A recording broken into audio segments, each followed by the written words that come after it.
Bonjour mesdames et messieurs, bienvenue à votre émission Le débat économique. Monsieur Yaissi Boukhalfa, directeur général du cluster énergie solaire en Algérie, est l'invité du débat économique aujourd'hui. C'est l'occasion d'aborder avec lui le secteur des énergies renouvelables, plus précisément l'énergie solaire. Monsieur Yaissi, bonjour. Bonjour et merci pour l'invitation. Monsieur Yaissi, est-ce qu'on peut dire que l'année 2021 est l'année de production de l'énergie solaire en Algérie? Inch'Allah, nous espérons que cette année sera une année nouvelle pour l'industrie du solaire, pour les énergies renouvelables en Algérie. Et est-ce que le cluster a un rôle à jouer dans cette nouvelle politique énergétique? Bien sûr, depuis la création de notre cluster maintenant qui date depuis 2017, nous avons été toujours une organisation qui a fait d'énormes propositions dans les différentes parties qui touchent aux énergies renouvelables en général, en ce qui concerne soit sur les aspects industriels, sur les aspects liés par exemple à la formation, sur les aspects réglementaires ou bien même sur les aspects financiers. Et est-ce que vous avez, d'ailleurs vous l'avez déclaré pas mal de fois que vous avez une feuille de route, vous disposez d'une feuille de route pour accompagner le programme du gouvernement. Quels sont les points forts de cette feuille de route, Monsieur Yaissi? D'abord, il faut rappeler que notre feuille de route, nous l'avons calquée sur celle du gouvernement, donc qui avait annoncé depuis maintenant très longtemps le besoin d'utiliser les énergies renouvelables pour aussi créer un tissu industriel. Et donc, si on suit cette logique-là, donc on s'est inscrit dans cette logique et de nombreux investisseurs locaux donc, se sont engagés et ont donc créé des unités, par exemple, de production de panneaux solaires ou bien de structures métalliques pour pouvoir accompagner ce programme. Si vous voulez la feuille de route aussi, on la voit aussi sous la forme d'un déploiement important du programme des énergies renouvelables. C'est-à-dire que ce que compte faire l'État dans les semaines, mois et années à venir, donc c'est important pour nous d'avoir de la visibilité. Et sur les aspects industriels, on s'engage aussi sur augmenter le taux d'intégration des produits locaux qui composent par exemple le panneau solaire photovoltaïque. Le cluster est composé de combien d'entreprises dans ce domaine, M. Yaissi? Alors, aujourd'hui, le cluster il a à peu près 35 membres, dans lesquels donc, nous avons des entreprises qui travaillent dans les différentes parties de la chaîne de valeur, telles que des fabricants de panneaux solaires, des entreprises qui s'occupent de l'ingénierie, du procurement et de la construction, des entreprises qui s'occupent de la fourniture des équipements, des installateurs, des financiers, des assureurs, mais aussi, nous avons aussi plusieurs membres, ils sont aujourd'hui au nombre de 6, qui sont donc 2 universités, 2 centres de recherche et 2 écoles supérieures. À combien les énergies renouvelables participent dans la production de la consommation d'électricité en Algérie? C'est-à-dire que si on veut parler des choses qui ont été installées en termes de capacité, c'est vraiment dérisoire, c'est à moins de 2% même. Maintenant, si on parle d'énergie, c'est encore plus faible parce que on a constaté que depuis 2011, la production d'énergie, elle reste majoritairement à base de gaz naturel. Et donc, entre 2011 et 2020, il y a eu l'équivalent à peu près de 11 000 mégawatts qui ont été installés avec du cycle combiné, alors que le solaire, on en a eu tout au plus 400 mégawatts. Donc, on voit l'écart qui existe entre les sources d'énergie pour produire de l'électricité qui s'est fait majoritairement en utilisant le gaz naturel. Et ça, c'est vraiment dommage pour un pays comme l'Algérie. Les pouvoirs publics encouragent maintenant les entreprises, les projets relatifs aux énergies renouvelables. C'est-à-dire cet engouement pour les énergies renouvelables, au moins, est accompagné d'un savoir-faire en la matière, bien sûr. Je dirais que au niveau donc le savoir-faire ou bien qui peut être aussi dans le service ou bien dans l'industrie ne pose pas problème chez nous puisque Aujourd'hui, ce sont les industriels qui ont pris, je dirais, des engagements fermes vis-à-vis de l'État.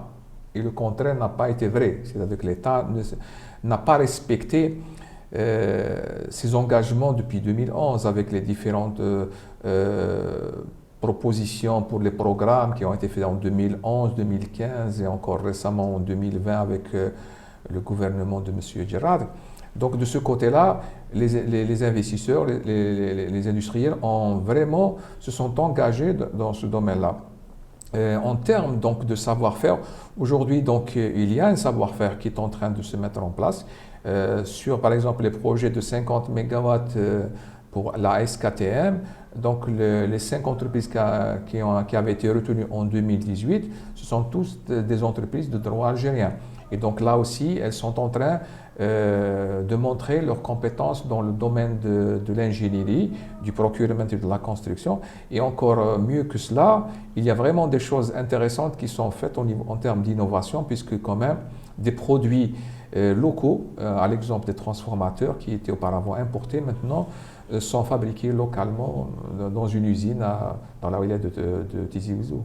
Donc il y a un savoir-faire de la part des entreprises algériennes en quelque sorte. Oui, il y a un savoir-faire qui est en train de se constituer, qui est en train de se renforcer, mais nous avons énormément de craintes.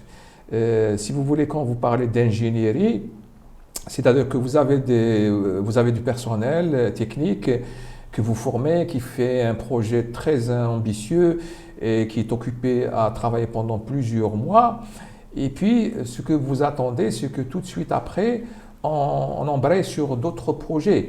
Et donc, certaines de ces entreprises qui avaient gagné des projets de 50 MW, maintenant, d'ici le mois de mars, ce mois-ci, le mois d'avril, elles risquent d'avoir une rupture au niveau donc de marché, c'est-à-dire de pouvoir faire de nouveaux projets. Et donc notre crainte, c'est que s'il n'y a pas de nouveaux projets que l'État va mettre en place rapidement, on craint que les ingénieurs que nous avons, donc nos membres ont formés, on va les perdre. Et en plus, comme ils ont acquis une expérience très intéressante dans ce qu'on appelle l'hybridation des centrales diesel, ces personnes-là vont se retrouver sur le marché international. Et d'après vous, qui peut assurer l'accompagnement de la croissance énergétique pour éviter un autre échec de ce nouveau programme en quelque sorte? Je pense que depuis un certain nombre de temps, on a eu des hauts et des bas dans ce domaine-là. Maintenant, il y a des prémices qui disent qui montrent qu'il y a des choses, Inch'Allah, vont aller dans le bon sens. Donc, nous avons d'abord le fait qu'il y ait un ministère dédié aux énergies renouvelables et à la transition énergétique. Donc, ça, c'est un élément important. Auparavant, donc, les énergies renouvelables étaient baladées entre le ministère de l'énergie et à un moment donné, c'était avec le ministère de l'environnement. Maintenant, donc, nous avons un ministère dédié. Ensuite, le dernier remaniement qui a eu lieu il y a quelques jours a montré que quand même la volonté du président d'encore de pousser cette partie de transition énergétique encore beaucoup plus loin. Et ça veut dire que les pouvoirs publics sont aujourd'hui vraiment impliqués dans ce changement. Maintenant, il reste à mettre en œuvre ces différentes dispositions du plan d'action du gouvernement et de montrer que réellement il y a des choses concrètes qui vont se mettre en place. Et c'est pour cela que nous appelons régulièrement les pouvoirs publics et dont le ministre de la Transition énergétique, le professeur Chitour, à annoncer un plan de déploiement détaillé du programme des énergies renouvelables, puisque si on dit 1000 MW en 2021, nous, ce qui nous intéresse, c'est de savoir qu'est-ce qu'il va y avoir au mois d'avril, mois de mai, etc., jusqu'à la fin de l'année et tous les autres mois de l'année prochaine, parce qu'on ne peut pas décider d'un coup comme ça de lancer 1000 MW sans qu'il y ait déjà un environnement qui est déjà disponible. C'est-à-dire qu'il y a une démarche à construire, une démarche à décliner. Nous appelons aussi toujours à ce que cette démarche-là puisse être partagée avec les acteurs pour qu'on ne puisse pas encore perdre du temps lorsque, par exemple, les appels d'offres seront lancés. Est-ce que, c'est-à-dire, le ministre n'a pas fait appel dans ces réunions de concertation aux entreprises spécialisées dans le domaine? On a eu donc une réunion avec le secrétaire général du ministère de la Transition énergétique et des énergies renouvelables et avec le chef du cabinet du ministre. Donc on a eu un échange très intéressant dans lequel on a aussi entendu des éléments qui disent que le ministère compte mener une concertation large pour que les acteurs puissent aussi donner leur avis sur la manière de déployer ce programme. C'est-à-dire, vous n'avez pas une idée sur le ministère n'a pas divulgué le programme national des énergies renouvelables, M. Yaissi? Aujourd'hui, non. Aujourd'hui, on a seulement des chiffres de 1000 MW en 2021 et nous sommes déjà au début du mois de mars. Donc, on aurait aimé avoir déjà des éléments, une sorte de planning comme ça, ne serait-ce que pour 2021. Le ministre Chitour a aussi annoncé la création d'une entreprise de la Sonalgaz dédiée aux énergies renouvelables. Est-ce que c'est une bonne initiative en quelque sorte? Enfin, des informations que nous avons de l'échange au niveau du ministère, donc il ne s'agit pas en réalité de la même chose, de la même structure que Sonelgaz. C'est-à-dire que les gens confondent en disant que c'est une Sonelgaz bis. Ce n'est pas du tout le cas tel qu'on nous l'a expliqué, en disant que c'était plus une sorte d'agence, une organisation qui est là pour préparer le déploiement. Donc elle ne va pas en réalité, ce n'est pas une entreprise qui va réaliser, c'est une entreprise qui va mettre le cadre, qui va donc mettre en place l'ensemble des outils pour que les entreprises après puissent proposer ou bien soumettre des propositions. Et si une fois la mise en œuvre de ce programme est maintenue, quel serait l'apport des énergies renouvelables dans la croissance, développement économique du pays, M. Yaissi? Pour nous, fondamentalement, l'objectif de la transition énergétique, il doit nous amener jusqu'en 2050 à être aussi, avoir un taux appréciable d'économie d'énergie et de substitution aussi de la production d'énergie électrique avec de la technologie qui proviendrait des énergies renouvelables, et est un challenge important au niveau donc de la création des entreprises et des postes d'emploi, puisque c'est une œuvre de longue haleine, donc qui nécessite des apports les uns et des autres pour construire aussi une industrie locale, une industrie aussi de produits, mais aussi une industrie de services. Et nous espérons que si le programme démarre correctement et qu'il est maintenu à un rythme appréciable, nous sommes sûrs aussi que les acteurs locaux seront aussi intéressés pour aller en Afrique, qui est aussi le marché aujourd'hui de la région le plus important dans ce domaine-là. C'est-à-dire on opte pour l'exportation de l'énergie solaire ou bien… Pas de l'énergie solaire. Il y a différentes façons de faire de l'exportation. On peut faire de l'exportation du service, on peut faire de l'exportation du produit. Et de l'énergie serait possible s'il va y avoir bien sûr des raccordements électriques qui seront construits par exemple entre l'Algérie et d'autres pays subsahariens. Par exemple, ça c'est quelque chose qui pourrait se faire, mais je dirais un peu dans un laps de temps relativement long. Je pense que une des premières actions serait plus d'aller dans une logique d'installer des projets solaires dans la région. Aussi pour la concrétisation de ce programme, la Sonalgaz participe dans ce programme. Est-ce que la Sonalgaz, c'est-à-dire opte pour un changement? Je pense que cette transition énergétique implique aussi que pas mal d'acteurs doivent évoluer dans leur manière de gérer l'énergie. C'est-à-dire que le choix de rester sur le gaz naturel ne peut pas continuer, donc y compris pour Sonelgaz, qui doit aussi être accompagné, je dis bien être accompagné pour qu'elle fasse aussi sa mue dans ce domaine. C'est-à-dire qu'il ne s'agit pas de dire à Sonelgaz, vous oubliez le gaz et vous passez aux énergies renouvelables comme ça. Il faut aussi l'accompagner pour que ce changement-là puisse aussi être important. Parce qu'on a besoin que la Sonelgaz puisse être totalement convaincus que les énergies renouvelables, c'est vraiment l'avenir du pays. Et que donc les économies que l'on fera, parce qu'on consommera moins de gaz naturel, pourront déjà être gardées pour les générations futures. Et c'est la même chose aussi pour Sonatrach. Donc il y a aussi la nécessité de revoir les différentes stratégies des uns et des autres pour qu'ils puissent s'adapter aux nouvelles données. Parce qu'aujourd'hui, on le voit souvent que beaucoup de grosses entreprises comme celle de Sonatrach ou Sonelgaz sont en train de changer de modèle économique, de changer aussi de source d'énergie, de développer un large portefeuille qui inclut aussi la production d'énergie et pourquoi pas de racheter probablement des entités de production d'énergie dans d'autres pays. Et est-ce que des entreprises vraiment ont été implantées? C'est-à-dire il y a eu des entreprises créées depuis qu'on parle des énergies renouvelables, c'est-à-dire surtout depuis avec le ministère de Chitour.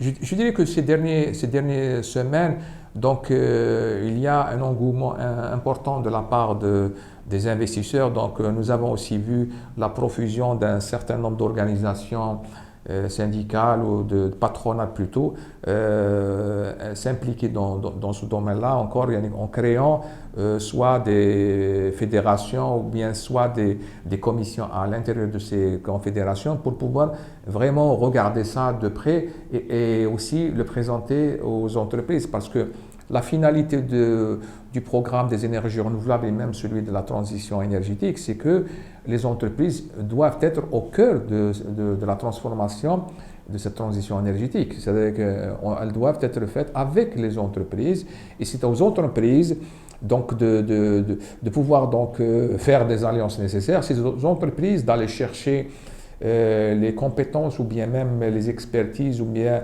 les produits qu'ils ne fabriquent pas. Et c'est aux entreprises de pouvoir donc installer, maintenir ce genre d'installation. Une fois cette politique est mise en œuvre, quelles sont les perspectives de ce secteur? Pour nous, fondamentalement, on attend depuis un certain temps la mise en œuvre de ce programme qui donc déjà date depuis 2011. Ça veut dire quand même déjà, ça fait plus d'une dizaine d'années. Et donc vraiment, nous sommes, je dirais, nous sommes dans l'attente de ce démarrage.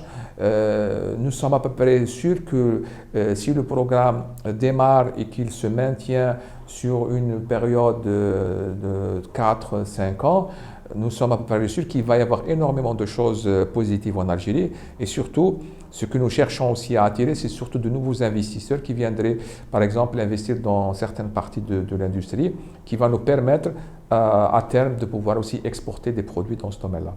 Est-ce que vous allez faire appel à des investisseurs étrangers? En tout cas, notre cluster est toujours dans une logique d'informer les acteurs internationaux qui nous sollicitent. Et pas plus tard encore qu'hier, j'étais en communication avec quelqu'un qui m'appelait d'Allemagne pour s'enquérir de la situation en Algérie et qui lui aussi m'avait annoncé qu'il voulait donc investir en Algérie.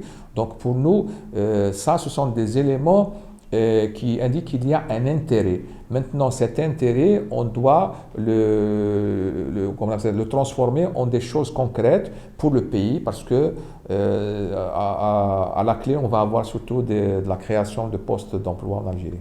Le ministre a fait appel aussi, a parlé plutôt des étrangers comme les Chinois et les Allemands. Est-ce que c'est un bon choix ou bien il faut saisir l'occasion pour les entreprises locales d'abord?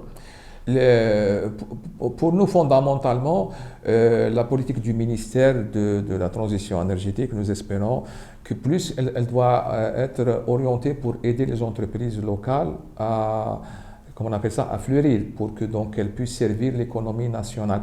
Maintenant, s'il y a, comme je disais tout à l'heure, une expertise, un produit, un composant dont le pays a besoin ou dont les entreprises ont besoin, ce sont les entreprises, c'est aux entreprises de faire ce genre d'action ou d'activité. Ce que nous demandons au ministère et même au gouvernement, c'est vraiment qu'ils mettent en place la politique, qu'ils mettent en place les mécanismes pour que ces choses puissent se faire. Ce n'est pas à l'État d'investir, par exemple, c'est aux entreprises de le faire. Inch'Allah. Merci beaucoup, Monsieur Yaissi, pour toutes ces informations. Merci à vous. Merci de nous avoir suivis. À très bientôt, Inch'Allah. Merci.